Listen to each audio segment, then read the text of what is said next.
बच्चों mental math class 10th मैं हूं हरी सर और आप सभी बच्चे देख रहे हैं आपका अपना यूट्यूब चैनल चलो कदम बढ़ाएं। जो बच्चे हिंदी मीडियम में पढ़ते हैं उनके लिए अलग से चैनल है जिसका नाम है मैथ्स विद हरी सर। आज की हम इस वीडियो में करने वाले हैं क्वेश्चन नंबर 21 से लेके 41 से लेके 46 तक। ठीक है, मैं हूं हरी सर और आइए करना शुरू करते हैं। तो देखो बच्चों, आज की इस वीडियो में हम सीखेंगे, ठीक है, कुछ नए क्वेश्चन कैसे सोल्व किए जाते हैं। ये देखिए आपके सामने है क्वेश्चन नंबर 41। देखो क्या कहता है, if the radius of sphere is increased by 2 centimetre its surface area increase by 352 square centimetre. ठीक है, अब इसमें कोई स्फीयर है, उसकी रेडियस को अगर 2 सेंटीमीटर इंक्रीज कर दिया गया है तो उसके सरफेस एरिया में इंक्रीजमेंट हो गई 352 सेंटीमीटर की, स्क्वायर सेंटीमीटर की। Then find the radius of sphere before change. तो चेंज करने से पहले उसकी रेडियस क्या थी ये हमें फाइंड आउट करना है। आइए करना शुरू करते हैं। तो लेट कर लेते हैं बच्चों, लेट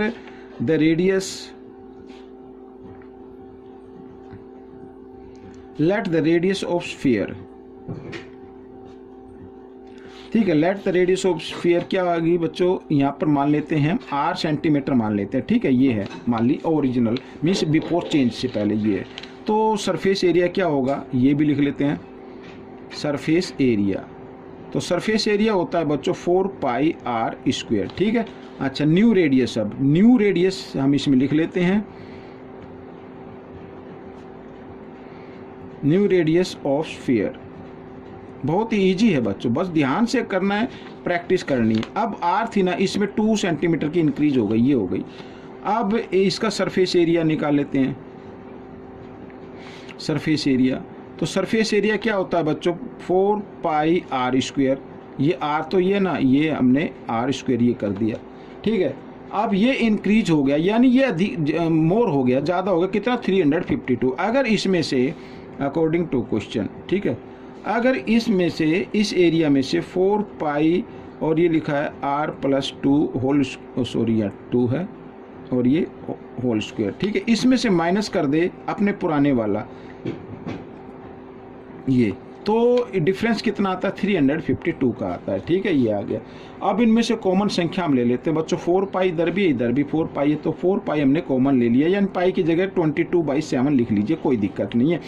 तो यहाँ पे रह गया बच्चों आर प्लस 2 होल स्क्वायर और माइनस इधर रह गया आर स्क्वायर। ठीक है, इस तरीके से, और इक्वल 352 ये रह गया। अब देखो इधर ये जो मल्टीप्लाई डिवाइड में इसको इधर ले आना है और यहाँ पर a प्लस बी स्क्वायर का फॉर्मूला लगाना है। तो a स्क्वायर, ठीक है, प्लस 2ab यानी 2ab, तो ये हो जाएगा 4r हो जाएगा, और प्लस b स्क्वायर यानी 4 आ जाएगा, माइनस आर स्क्वायर और इक्वल 352। 7 इधर डिवाइड में था, मल्टीप्लाई में आ गया, और ये सभी इधर के आ गए इस तरीके से। ठीक है, इस तरीके से आ गए। अब बच्चों देखो ये माइनस आर स्क्वायर, ये प्लस, तो माइनस प्लस माइनस हो गए, तो ये आ गया 4r और यहाँ पर प्लस 4 है, इसको हम बाद में देखेंगे। तो 4 से हम इसको डिवाइड कर लेते हैं, 4 8 जा 32, 4 8 जा 32। ठीक है, 22 से हम इसको कैंसिल कर देंगे, 4 पे 4 7 जा आ गया 28, तो 28 आ गया बच्चों इधर। अब 4 इधर प्लस में, इधर आकर ये माइनस में आ जाएगा। ठीक है, इस तरीके से, और माइनस किया तो आइए इधर कर लेते हैं, तो r की वैल्यू निकालनी है, तो माइनस किया तो कितना आ गया 24 आ गया, और 4 इधर मल्टीप्लाई की फॉर्म में इधर आकर ये डिवाइड की फॉर्म में आ गया, तो 4 1 जा 4, 4 6 जा 24, यानी रेडियस जो आ गई पुराने उसकी। ठीक है, यानी चेंज करने से पहले जो रेडियस थी वो थी 6 सेंटीमीटर। ठीक है, तो ये क्वेश्चन आपका सोल्व हो गया। अब क्वेश्चन 43 क्या कहता है, देखो ये भी बड़ा इजी है। If the volume of a cube की वॉल्यूम गिवन है बच्चों यहाँ पर, ठीक है, then find its total surface area. Total surface area find out करना है। तो टोटल सरफेस एरिया होता है क्या, मैं यहाँ पर लिख लेता हूँ, total surface area of cube. तो total surface area of cube होता है बच्चों फॉर्मूला 6a स्क्वायर। तो a हमें फाइंड आउट करनी पड़ेगी, a क्या फाइंड आउट करनी पड़ेगी, तभी तो एरिया निकलेगा। तो अब यहाँ पर गिवन है वॉल्यूम, तो वॉल्यूम ऑफ स्फीयर क्या होता है, ओ सॉरी हाँ, volume of cube, volume of cube. तो वॉल्यूम ऑफ क्यूब होता है बच्चों फॉर्मूला, ये फॉर्मूला होता है a क्यूब, ये ठीक है, बट ये a क्यूब, बट गिवन कितना है 3375। ठीक है, अब a निकाल लीजिए, तो 3375 यहाँ पर इधर इस 3 को क्यूब को इधर लेके आएंगे तो क्यूब रूट में इसको कन्वर्ट कर देना इस तरीके से। तो 3315 का क्यूब रूट होता है बच्चों 15, ठीक है, क्या होता है 15 होता है। तो ये आप कर लीजिए और निकाल लीजिए। और शॉर्ट ट्रिक से मैं आपको बता देता हूँ, थोड़ा सा हिंट दे देता हूँ। देखो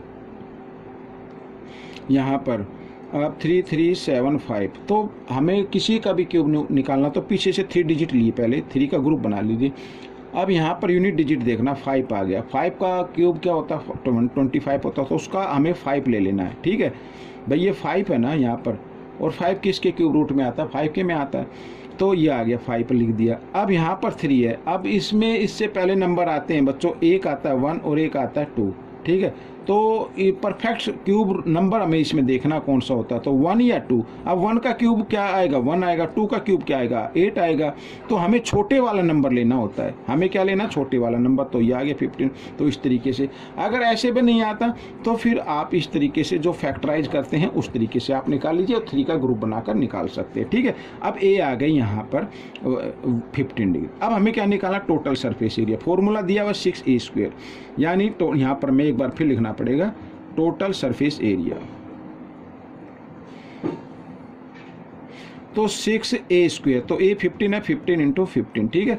तो यहाँ पर 6 और 15 को 15 से क्या 25 हो गया, ठीक है। अब 6 5 जा 30 मल्टीप्लाई कर लेते हैं, तो 30 का 0 और 3 कैरी आ गया, 6 2 जा 12 और 3 15 कैरी 1, 6 2 जा 12 और 1 13 बच्चों ये आ गया, ठीक है। तो इसको लिख देंगे सेंटीमीटर स्क्वायर, ठीक है। तो ये आपका आंसर आ गया है, ठीक है, ये आपका आंसर आ गया है। और यहाँ पर मीटर गिवन है, अगर ये मीटर है तो आप इसको मीटर लिख दीजिए, कोई दिक्कत नहीं है। सेंटीमीटर तो सेंटीमीटर लिख दीजिए, उससे कोई फर्क नहीं पड़ता, ठीक है। आइए करते हैं क्वेश्चन नंबर 44। तो ये रहा आपके सामने क्वेश्चन नंबर 44, ठीक है। इसको मैं इधर रख देता हूँ। ये रहा आपके सामने क्वेश्चन नंबर 44। तो ये भी ईजी है बच्चों, क्या कहता है आइए देखते हैं। If semi vertical angle is of a cone of height 3 metre is 60, then find its the diameter. Diameter आपको फाइंड आउट करना। कौन है ये, इस तरीके से ये मैं बना लेता हूँ ऐसे। ये क्या है कौन दी हुई है और ये हाइट गिवन है बच्चों, ये हाइट है 3 मीटर, ये हाइट कितनी है 3 मीटर है ये, और इसका ये एंगल गिवन है बच्चों 60 डिग्री, ठीक है, सेम ही एंगल। तो बच्चों यानी इसका ये जो एंगल होता है ना ये इसका सेम ही, यानी ये हाफ, ठीक है। और हमें ये डायमीटर फाइंड आउट करना है, यानी ए इसको मान ली ओ और ये ए ओ और ये हो गया बी, ठीक है। तो अब देखो हमें ये तो बी ओ तो गिवन है और ए ओ फाइंड आउट करनी है। भाई ए ओ फाइंड आउट होगी तभी तो हम डायमीटर फाइंड आउट कर पाएंगे, यहाँ पर ए सी, ठीक है।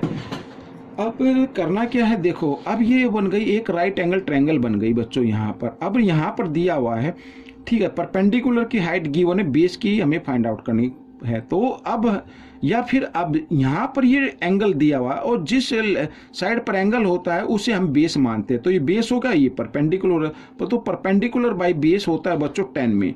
तो यहाँ पर 10 का फॉर्मूला लगाना, 10 60 क्या होगा परपेंडिकुलर, यानी ए ओ बाई बेस होगा, बेस क्या है बी ओ, इस तरीके से। और 10 60 की वैल्यू होती है √3 होती है, ठीक है। तो ए ओ तो हमें फाइंड आउट करनी है, और बी ओ क्या है बच्चों, यहाँ पर बी ओ दी हुई है 3, ठीक है, इस तरीके से। तो क्रॉस मल्टीप्लाई कर देंगे तो ए ओ की लेंथ आ जाएगी 3√3, ठीक है, ये आ गई।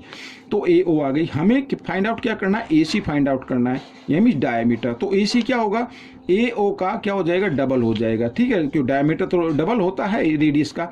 तो रेडियस है 3√3 को हमने 2 से क्या कर दिया मल्टीप्लाई कर दिया, तो ए सी आ गई बच्चों 2 3 जा 6√3, ये आगे बच्चों सेंटीमीटर, मैं इसको सॉरी मीटर इसमें दिया हुआ तो मीटर लिख देते हैं, ठीक है। तो ये मीटर, ये डायमीटर आ गया बच्चों। तो ये क्वेश्चन आपका सोल्व हो गया। क्वेश्चन नंबर 45 क्या कहता है ये देखिए आपके सामने, ये भी इजी है, बिल्कुल सेम ऐसी है।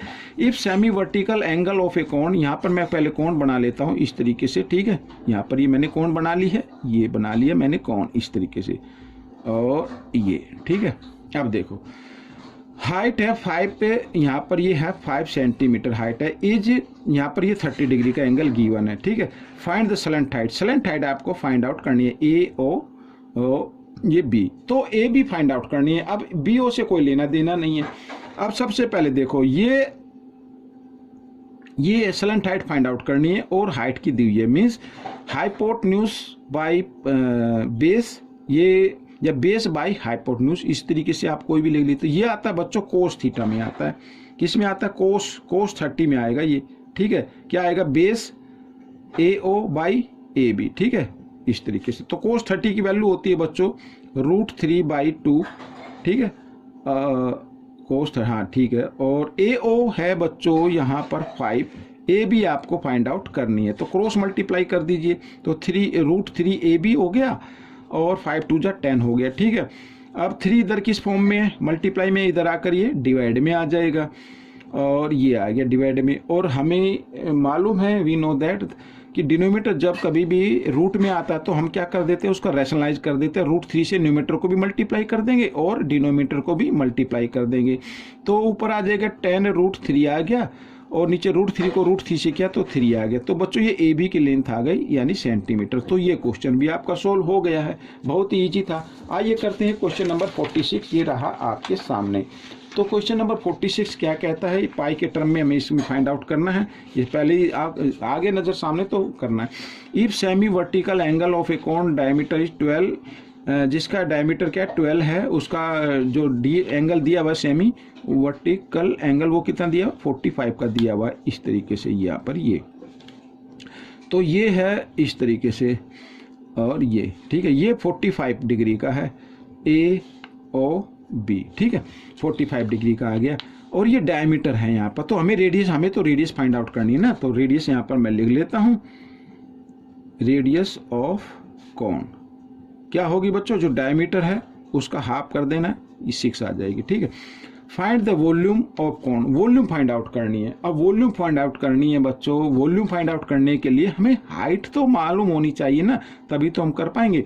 अब देखो रेडियस गिवन है, हाइट हमें फाइंड आउट करनी है, ठीक है। यहाँ पर तो ये बेस हो गया क्योंकि एंगल यहाँ पर बना, बेस बाय परपेंडिकुलर, तो बच्चों ये होता है, या परपेंडिकुलर बाय बेस, ये होता है बच्चों 10 में, तो 1045 की वैल्यू डिग्री क्या होगा, 1045 यानी परपेंडिकुलर है BO और बाई बेस क्या है AO, ठीक है, इस तरीके से लिखेंगे। और 1045 की वैल्यू होती है 1, तो BO है बच्चों 6, तो रेडियस तो 6 है, और यहाँ पर इस तरीके से क्रॉस मल्टीप्लाई करें तो यानी आ जाएगा AO कितनी आ गई, 6 आ गई, क्या आ गई, 6 सेंटीमीटर आ गई, ठीक है, AO। तो अब हमें क्या करना है, वॉल्यूम फाइंड आउट करनी है, क्या करनी है, वॉल्यूम फाइंड आउट। तो वॉल्यूम ऑफ कोन, तो वॉल्यूम ऑफ कोन फॉर्मूला होता है 1/3 पाई तो पाई रखना, R², R क्या है 6 है, 6 × 6, और H भी क्या है 6 है, तो 3 से यहाँ पर करे, 3 2 जा 6, ठीक है, 6 6 जा 36 2 जा 72 पाई, ये वॉल्यूम आ गई बच्चों सेंटीमीटर क्यूब, और वॉल्यूम को क्या है लिखना, क्यूब में लिखना। तो ये क्वेश्चन आपका सोल्व हो गया है। तो बच्चों ये वीडियो कैसी लगी मुझे जरूर बताएं, इसमें से सीखकर दूसरे बच्चों को जरूर सिखाना। मिलेंगे नेक्स्ट पार्ट में, टिल देन थैंक यू।